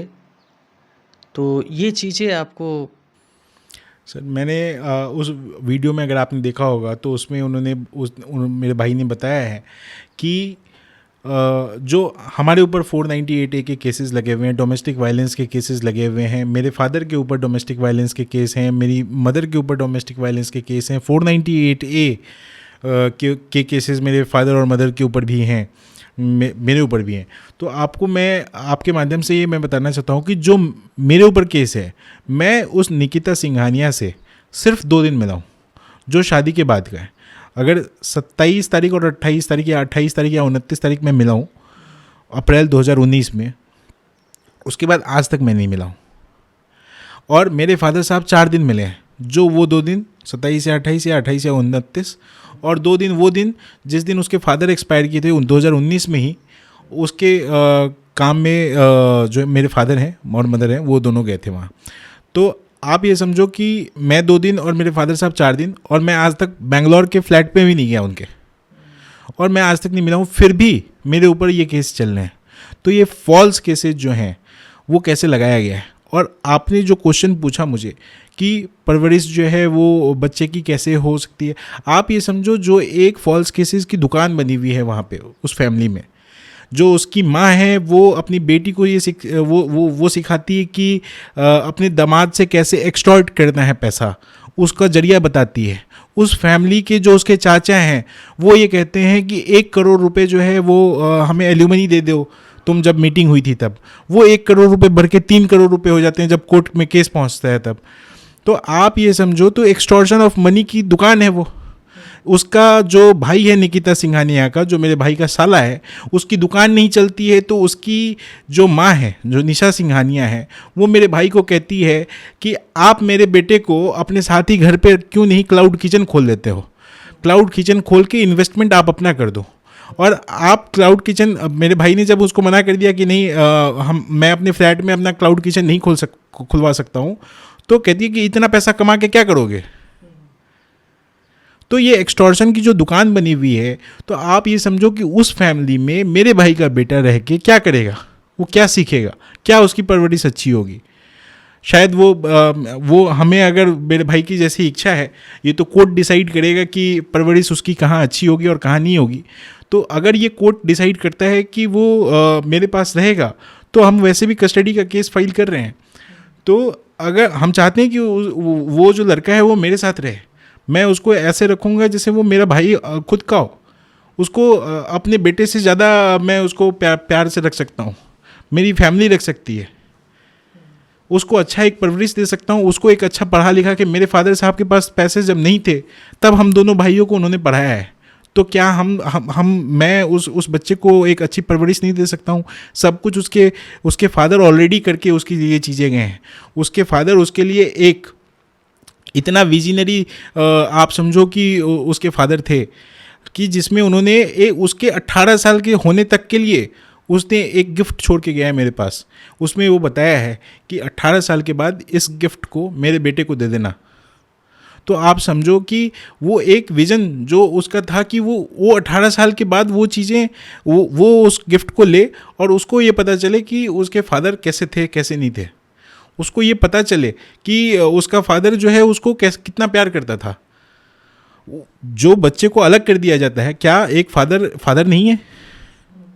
क्या उसको उस बच्चे को एक फादर का प्यार मिला? तो मैं ये चाहता हूँ कि उस बच्चे को एक फादर का प्यार मिले, उस बच्चे को जो है वो समझ पाए कि ये दुनिया कैसी है, उसकी माँ कैसी है, उसकी माँ की फैमिली कैसी है। अगर मैं आपसे पूछना चाहूँ कि अतुल के बारे में आपको एक लाइन कहना है, तो आप क्या कहना चाहेंगे? सर, मैं आपको इसके बारे में 2 अलग अलग तरीके से आंसर देना चाहता हूँ। एक प्रोफेशनली आंसर देना चाहता हूँ कि प्रोफेशनली मैं उसको एक लाइन में क्या डिस्क्राइब करूँगा, और दूसरा सोशली मैं उसको एक लाइन में क्या डिस्क्राइब करूँगा। सबसे पहले मैं आता हूँ सोशली, उसको मैं डिस्क्राइब करूँगा एक भगत सिंह, जो एक आवाज़ उठा के गया है, एक ऐसा इंसान जो पूरे सिस्टम को जगा के गया है। पूरे देश को ये बात बताई गई है कि कैसे एक मेल के ऊपर भी अत्याचार किया जा सकता है, कैसे उसको हरास किया जा सकता है, कैसे इसमें जुडिशरी जो है वो करप्ट होती है, और कैसे करप्शन जो है वो पूरे पुलिस से लेके जुडिशरी तक ये सिस्टम चलता है। तो ये मैं आपको एक सोशली, आपको मैं एक वर्ड में अगर बताऊं तो वो एक भगत सिंह है, जो, और उसके जाने के बाद सिर्फ जितने अतुल सुभाष जैसे लोग फंसे हुए हैं फॉल्स केसेस में, उनकी नज़रें सिर्फ इस केस पे है कि इस केस में अगर उसको न्याय मिलेगा तो शायद बहुत सारे लड़के ऐसे हैं जिनको भी न्याय मिल जाएगा। तो सोशली तो मैं उसको एक वर्ड में डिस्क्राइब करूँ तो वो एक भगत सिंह, और अगर प्रोफेशनली मैं डिस्क्राइब करूँ उसे एक वर्ड में तो he is intellectual, he is visionary, जिसको ये पता है कि आगे 18 साल के बाद में उसके बेटे को क्या देना है क्या नहीं देना है, और पूरा कैलकुलेटिव। आप उस सुसाइड नोट में देखे होंगे कि उसने अभी से वो पैसे जोड़ने शुरू कर दिए थे, उसको अपने बेटे को लाइफ ऐसा देना था कि अगर वो कॉलेज में जाए तो उस कॉलेज में उसके लिए एक गाड़ी हो उसके पास। तो उसके लिए उस 18 साल के बच्चे तक होने तक के लिए जब वो कॉलेज में जाएगा उसके लिए वो आज से पैसे जोड़ना शुरू कर दिया था कि मेरा बेटा जब वो कॉलेज जाएगा तो उसके लिए उसके फादर की तरफ से एक गिफ्ट मिलेगा जो कि कार होगी, जो उसकी पहली कार होगी। तो इतना विजनरी, इतना कैलकुलेटिव, इतना शार्प माइंड, इतना intellectual, top world wide team के टॉप 25 लोगों में से आना, उस कंपनी के वर्ल्ड के टॉप 25 में से था। अच्छा, निकिता के बारे में आप एक लाइन में क्या कहना चाहेंगे? सर मैं सिर्फ इतना कहना चाहता हूँ कि अगर मैं अभी तो उसको गलत नहीं कह सकता हूँ क्योंकि न्यायिक प्रक्रिया की तरफ से गलत साबित नहीं हुई है, लेकिन पर्सनली मैं जानता हूँ कि कौन गलत है और कौन सही है। ठीक है, तो मैं न्यायिक प्रक्रिया की तरफ से बात करूँगा कि न्यायिक प्रक्रिया के हिसाब से अगर वो दोषी है तो उसको इस कानून में जो भी सर्वोच्च जो पनिशमेंट है, जो दंड है, वो उसको दिया जाए और एक एग्जाम्पल सेट किया जाए कि इस देश में अगर आप फॉल्स केसेस और इस तरह से लोगों को प्रताड़ित करेंगे तो उनके साथ ये हर्ष किया जाएगा, सो दैट कि आगे आने वाले टाइम में ये एक एग्जाम्पल सेट हो कि आप फॉल्स केसेस किसी को भी एक्सटॉर्शन के लिए या हैरेसमेंट के लिए या इस तरह से आप नहीं कर सकते हो। अगर आप ऐसा करोगे तो ऐसा हो जाएगा। ये लोगों के अंदर डर आना बहुत ज़रूरी है। ये जुडिशरी जब तक ये नहीं चाहेगी, ये नहीं करेगी, तब तक इसी तरह की घटनाएं अभी आप देख रहे हो कि लगातार 100 नंबर ऑफ केस से ज़्यादा आ चुके हैं 9 दिसंबर 2024 के बाद से। लास्ट अभी रिसेंटली देखे होगे एक्स डीजीपी लोग नहीं बच पा रहे हैं, उनकी वाइफ उसको मर्डर कर दे रही है। तो आप कहाँ जा रहे हैं सोसाइटी? मैं पूछना चाहता हूँ कि सोसाइटी कहाँ जा रही है? सिर्फ ये एक मैरिज जो है वो बिजनेस बन के रह चुका है कि जिसमें सिर्फ और सिर्फ लड़कों से पैसा लिया जाता है। आपको न्यायालय पे विश्वास है? सर देखो, अभी तक तो 4 महीने हो चुके हैं और इस 4 महीने में हमें अभी तक कोई जस्टिस नहीं मिला है और अभी भी हम कोर्ट के चक्कर काट रहे हैं। तो हमारे देश के बड़े बड़े जज साहब, जो अभी रिसेंटली आपको बताता हूँ, कोई ओका करके कोई जज हैं सुप्रीम कोर्ट के, उन्होंने खुद एक स्टेटमेंट में बोला है कि लोगों का न्यायिक प्रक्रिया से विश्वास उठता जा रहा है। उसका रीज़न उन्होंने दिया कि 3.45 करोड़ केसेस जो हैं इस देश में पेंडिंग हैं और उस पेंडिंग केसेस में, मतलब 3.45 करोड़ ऑफ केसेस जो पेंडिंग हैं, उसमें 15 से 20% केसेस ऐसे हैं जो 15 से 20 साल पुराने केसेस हैं। तो आप ये समझो, जस्टिस जो सुप्रीम कोर्ट के लोग बैठे हुए हैं वो खुद ही कह रहे हैं कि इस देश में न्याय के ऊपर जो लोगों का विश्वास है वो उठता जा रहा है। तो ये मुझे कहने की ज़रूरत नहीं है कि मुझे विश्वास है या नहीं है। जब जस्टिस खुद ही कह रहे हैं तो आप ये समझ सकते हो कि किसको विश्वास होगा। और ये चीज़ अगर इसी तरह चीज़ें चलती रही तो आप ये समझो, लोग न्यायालय के पास नहीं जाएंगे कि हमें जस्टिस दो, कहीं और जाएंगे जिस पे वो मांगेंगे इंसाफ, कि हमें इंसाफ दे दो। तो ये एक तरीके की चीज़ें हैं जो सोसाइटी को सोचना चाहिए और सोसाइटी को इस बात पे खुल के बाहर आके बात करनी चाहिए। और आपके थ्रू मैं ये सिर्फ ये कहना चाहता हूँ कि जब तक इस देश में गांधी जी ने सत्याग्रह किया था तो इस देश में आवाज़ उठी थी।